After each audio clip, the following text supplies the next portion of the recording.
fue Dios quien me llevó a la ciudad de Argentina, al país, perdón, de Argentina. Ahí fue la primera vez que yo conocí a Dios, a la edad de 19 años.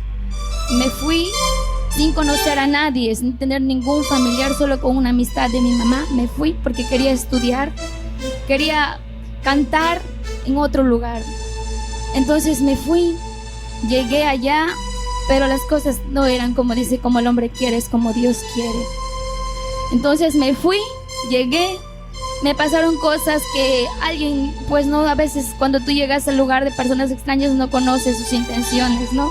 Entonces yo salí de ese lugar, de aquel varón, de aquella casa, y me paseaba en el parque, recuerdo, sin tener a nadie, solo con mi maleta.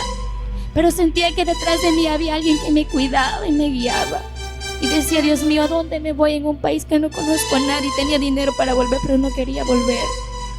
Entonces tomé un taxi y me llevaron, hasta que un día mi hermano Jover pues contactó con mi mamá y conversaron que yo estaba en un país y había una iglesia de Segunda Jerusalén que él asistía en ese entonces.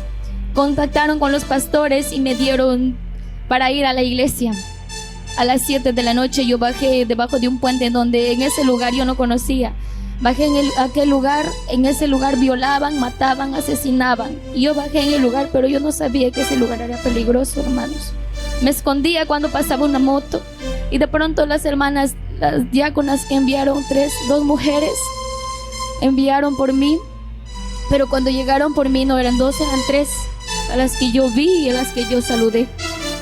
Fue ahí cuando conocí por primera vez el amor de Dios. Y luego yo me aparté, hermanos.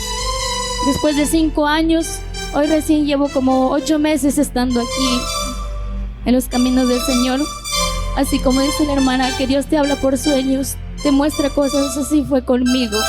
Y me decía, te voy a quitar la vida de tu primogénita si no te arrepientes de mi hijita. Bájate. Entonces fue un día que mis papás han venido a un matrimonio ya aquí en Puerto Maldonado. Tuve un sueño en el cual pues mi mamá se iba así con sus vestiduras hacia el cielo, se iba. Y mientras se iba decía, mis hijos se quedaron. Y entonces en eso, hermanos, yo empecé a bajar, a descender del cielo porque no podía ir con ella. Ya empezaba a bajar hacia la tierra y la tierra era diferente, ya era como el infierno. Veía a mi hermana que está en Lima con mis sobrinitos que no asisten a la iglesia. Ella la abrazaba, uno acá y el otro acá, y decía, ¿por qué no escuché la voz de mi madre? ¿Cuántas veces me habló del Señor y yo no le hice caso? Como dice, hermano, la Biblia, y es el crujir de dientes. Yo lo pude vivir en aquel sueño, lo pude palpar. Cómo lloraba esa desesperación de mis sobrinos. Y cuando veía al lado izquierdo, vi a mi hija que vino un espíritu, se lo llevó, y formaban la cola inmensa para arrojarles al lago de fuego eterno. Cuando yo vi que formaba la cola mi hija, en esa fila habían ancianos, jóvenes, niños, adultos de todo tamaño.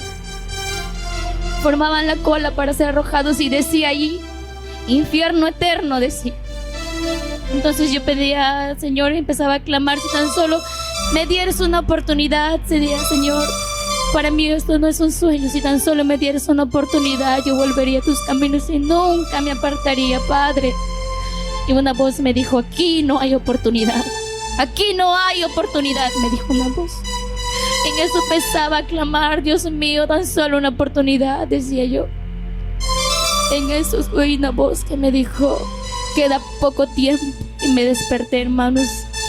Desde ese momento me sentí, me quebranté. A mi pareja le dije, escúchame bien lo que te voy a decir. Aunque tú te molestes y te incomode, a mí no me va a importar, yo voy a volver a la iglesia, le dije yo. Con autoridad, como dice la hermana, con esa. Porque era para mí, mi cuerpo había vuelto, mi alma, mi cuerpo era una desesperación. Y fue así, hermanos, que a partir de ese momento yo esperé el día martes. Cuando entré a la iglesia, yo no podía hablar, hermanos, se me había hecho un nudo en la garganta, me sentía